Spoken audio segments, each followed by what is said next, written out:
Hi hello, ഇന്ന് നമുക്ക് പ്ലേനറിൽ blade ragi set ചെയ്യണ കണ്ടാലോ. അപ്പോൾ അതിനാദ്യം നമുക്ക് ബ്ലേഡ് രാഗി എടുക്കാം. അപ്പോൾ ഇത് അവിടെ കറങ്ങിക്കൊണ്ടിരിക്കുന്നത് ചാണക്കല്ലാണ്, ആ വെള്ള കളറ്. അപ്പോൾ ആ ചാണക്കല്ലിലേക്ക് ബ്ലേഡ് രാഗി അതിൻ്റെ മൂർച്ച കൊടുക്കണം.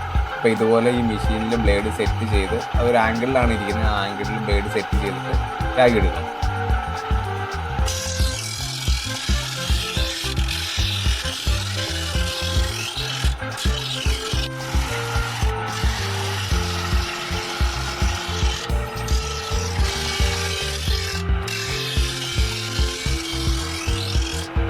ഇങ്ങനെ രാകുമ്പോൾ ബ്ലേഡ് നല്ലപോലെ ചൂടാവും. അപ്പോൾ ആ ചൂട് കൺട്രോൾ ചെയ്യാനായിട്ട് ഇടയ്ക്കിടയ്ക്ക് വെള്ളം വെച്ചിട്ട് ഇതുപോലെ തൂത്തുകൊടുക്കണം.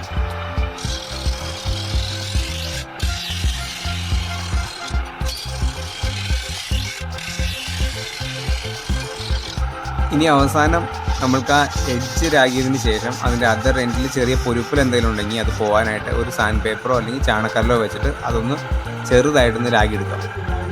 അതിനുശേഷം നമുക്ക് പ്ലെയിനറിൽ സെറ്റ് ചെയ്യാം. നമ്മുടെ പ്ലെയിനറിൽ 4 ബ്ലേഡ് ഇടുന്ന മോഡലാണ്, പക്ഷെ നമ്മൾ 2 ബ്ലേഡാണ് യൂസ് ചെയ്യുന്നത്. ഓപ്പോസിറ്റ് സൈഡിൽ 2 ബ്ലേഡ് ഇടും. ഈ നടുക്ക് കാണുന്ന ഈ സിലിണ്ടർ റിങ്ങിലാണ് നമ്മൾ ബ്ലേഡ് സെറ്റ് ചെയ്യുന്നത്. അപ്പോൾ ആദ്യമേ ബ്ലേഡ് നമ്മൾ ആ റിങ്ങിലേക്ക് വെച്ച് ചെറുതായിട്ടൊന്ന് ടൈറ്റ് ചെയ്ത് നിർത്തും.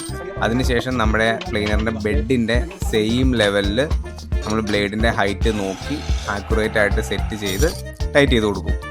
അപ്പോൾ ഇതിനകത്തൊരു പ്രശ്നം എന്താണെന്ന് വെച്ച് കഴിഞ്ഞാൽ നമ്മൾ ഒരു സൈഡിൽ ടൈറ്റ് ചെയ്ത് അടിക്കുമ്പോൾ അപ്പുറത്തെ സൈഡ് മുകളിലേക്ക് പൊങ്ങിപ്പോകും. അപ്പോൾ ഓരോ തവണ ബ്ലേഡ് സെറ്റ് ചെയ്യുമ്പോഴും നമ്മൾ ഇതുപോലെ ടൈറ്റ് ചെയ്ത് നോക്കി വേണം ചെയ്യാനായിട്ട്.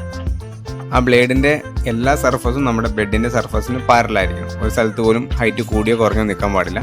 അതിനുശേഷം നമ്മൾ എല്ലാ ബോൾട്ടും മുറുക്കി അപ്പുറ സൈഡിലും മറ്റേ ബ്ലേഡ് ഇട്ട് മുറുക്കി കഴിഞ്ഞ് കഴിഞ്ഞാൽ നമുക്ക് പ്ലെയിൻ ചെയ്യാം. അപ്പോൾ കണ്ടോ, നമ്മൾ ഒരു ബ്ലേഡ് ഇട്ടു. ആ പോർഷൻ രണ്ടാമതൊരു ബ്ലേഡിനുള്ള പോർഷനാണ്, നമ്മൾ ഓപ്പോസിറ്റ് സൈഡിലാണ് ഇട്ടേക്കുന്നത്. അപ്പോൾ 2 പോർഷൻ കാലിയായി കിടക്കും, 2 പോർഷൻ നമ്മൾ ബ്ലേഡ് ഇടും. നമ്മൾ പ്ലെയിൻ ചെയ്യാൻ സ്റ്റാർട്ട് ചെയ്യുന്നത് ഈ ലെഫ്റ്റ് സൈഡിൽ നിന്നായിരിക്കും. അപ്പം മട്ട അവിടെ സെറ്റ് ചെയ്തിട്ട് അവിടെ നിന്ന് സ്റ്റാർട്ട് ചെയ്ത് നമ്മൾ മൂർച്ച കുറയുന്നതനുസരിച്ച് മട്ട അപ്പുറത്തേക്ക് നീക്കി പ്ലെയിൻ ചെയ്യും. അപ്പോൾ വളരെ കൂടിയ RPM-ലാണ് ഇത് കറങ്ങുന്നത്. വളരെ ശ്രദ്ധിച്ച് വേണം ഇതിൻ്റെ അകത്ത് വർക്ക് ചെയ്യാനായിട്ട്, അല്ലെങ്കിൽ വലിയ അപകടങ്ങൾ ഉണ്ടാകുന്നതാണ്. അപ്പോൾ ഇതുപോലെയുള്ള വുഡ് വർക്കിംഗ് വീഡിയോസ് നിങ്ങൾക്ക് ഇഷ്ടമാണെന്നുണ്ടെങ്കിൽ നമ്മുടെ ചാനൽ സബ്സ്ക്രൈബ് ചെയ്ത് സപ്പോർട്ട് ചെയ്യണം. അപ്പോൾ അടുത്തൊരു വീഡിയോ ആയിട്ട് കാണാം.